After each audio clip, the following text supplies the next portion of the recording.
제가 원래 출연은 잘하는데 이거는 해야 돼가지고 제가 나왔어요. 턱을 정확하게 딱 맞추면은 이게 이렇게 딱 맞잖아요. 그럼 이게 나가요. 그냥은 안 빠져요. 그냥 안 빠지는데 이 머리가 살짝만 뒤로 젖혀지면은 바로 나가지거든요. 그러니까 이 정통으로 맞추는 게 중요해요. 아니에요. 이게 체력 소모가 엄청 나가지고 본판으로. 네네.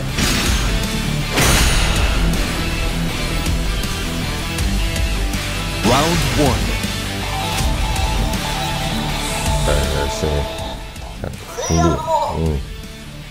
준비.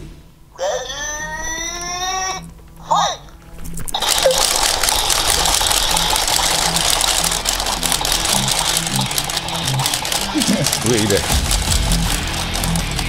그러세요.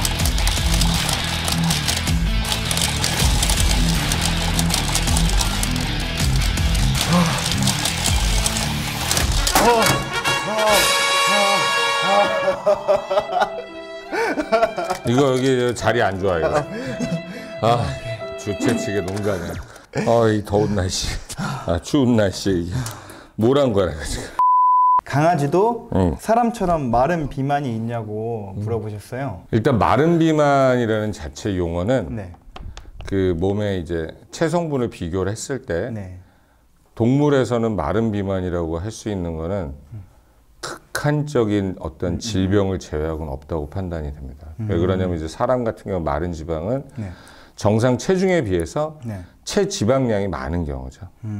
근데 이제 동물의 경우에서는 그 비만이라는 용어 자체가 네. 정상 기준에서 체지방 비율이 높은 거를 가지고 얘기를 하기 때문에 동물에서는 마른 비만이라는 용어는 저는 말라 있는데 환자가 자체가 고지혈증일 수는 있겠죠. 그러면은 뭐 옛날에 개그맨 김지혜 씨가 그랬는데 엄청 말랐잖아요. 근데 그분이 이제 비타민인가 어디 프로그램 나오셔서 뭐 비만 테스트를 했는데 겉으로 말랐는데 내장은 비만이어가지고 그렇죠. 내장에 이제 비만에 대한 테스트를 했을 경우에 네네네. 그러면은 그 체중에 비해서 체지방량이 많은 거겠죠.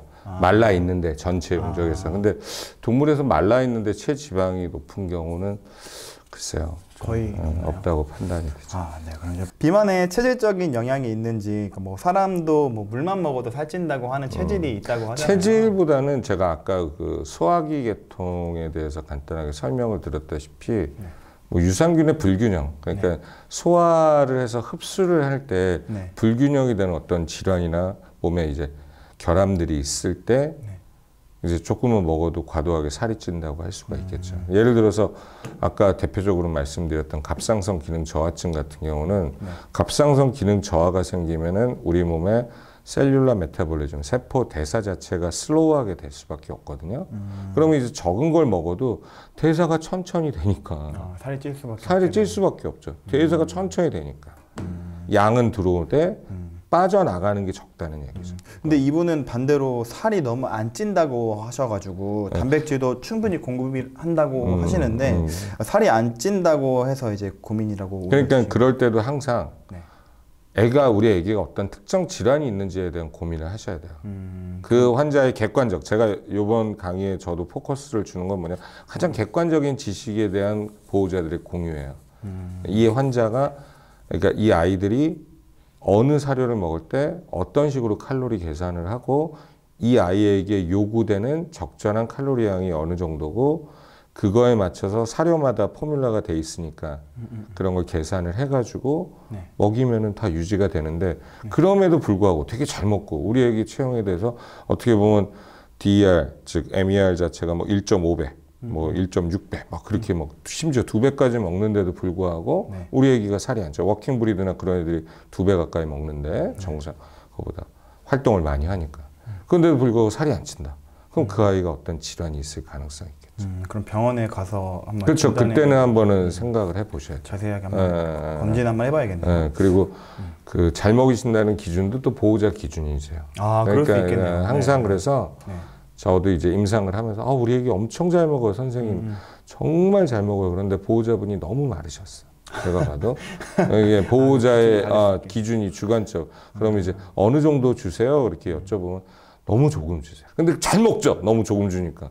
식욕은 넘치는 애니까. 주는 족족 잘 먹. 당연히 뭐 내가 체격이 있는데 얘는 발랐어. 더 먹어야 돼. 이럴 수도 있고요. 그죠? 사료 급여량이 이제 뭐 다이어트 사료나 그냥 사료나 이제 다이어트를 한다고 하면은 사료 양을 급격하게 줄이잖아요. 영양 부족이 일어나지 않을까 이런 걱정 때문에 질문을 해주신 것 같아요. 특별하게 이제 포뮬러가 된 사료들은 네.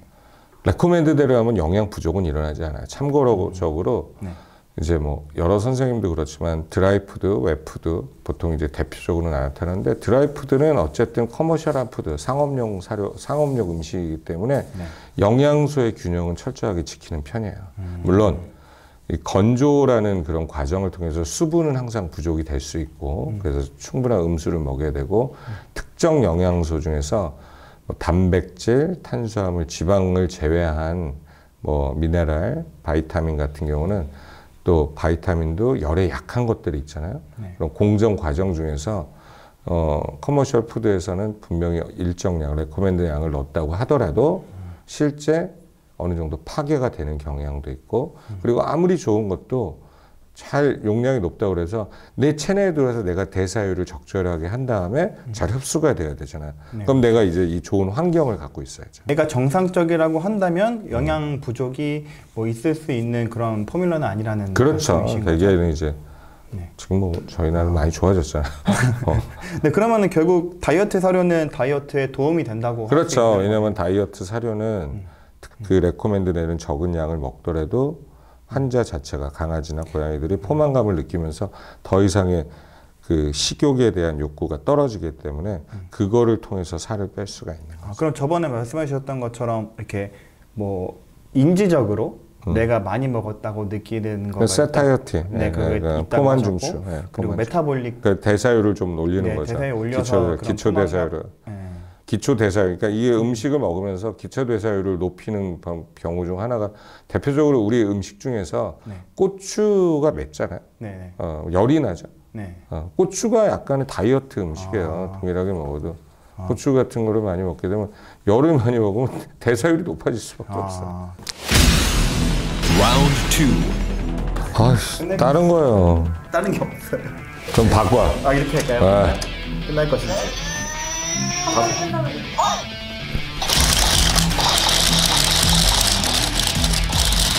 이게 노린스가 있거든요. 딱 고개가 무게 좀 타이밍에 맞춰서 딱딱 치는 거예요.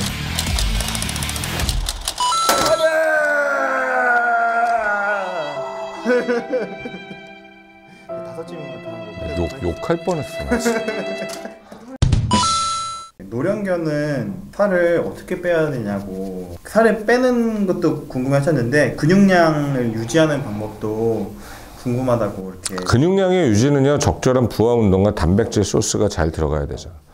그냥 단백질을 안 먹으면 안 돼요. 단백질이 강아지에서 되게 중요하기 때문에 뭐 이제 나중에 신장 망가진다고 단백질 조금 적게 주시는 분들인데 그건 잘못된 상식이고요.